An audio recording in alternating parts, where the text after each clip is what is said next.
Primary bone healing. This type of healing occurs when the fracture fragments are rigidly fixed, typically with surgical intervention using plates and screws. This eliminates significant motion at the fracture site, allowing for direct bone regeneration.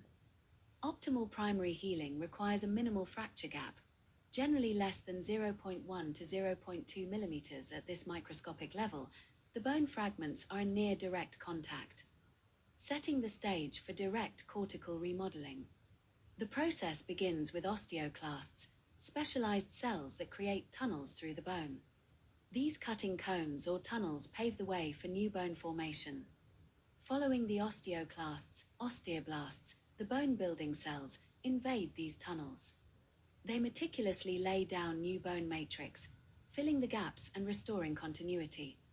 Over time, these osteoblasts organize the new bone into osteons, the basic structural units of bone.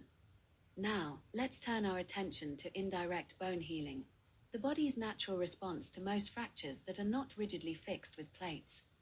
This process involves a more complex cascade of events, including callus formation. Immediately after a fracture, a hematoma forms at the injury site. This blood clot provides a framework for the influx of inflammatory cells and growth factors, initiating the healing cascade. During the inflammatory phase, inflammatory cells like neutrophils and macrophages clear debris and release growth factors. This leads to the formation of granulation tissue, a soft, fibrous matrix that replaces the hematoma. Next, a soft callus forms. Chondrocytes, cartilage-producing cells, proliferate and lay down a cartilaginous matrix. This soft callus bridges the fracture gap, providing initial stability. Over time, the soft callus is replaced by a hard callus. Osteoblasts invade the cartilaginous matrix and deposit bone, transforming the callus into woven bone. This hard callus provides increased stability and strength. Finally, the woven bone of the hard callus undergoes remodeling.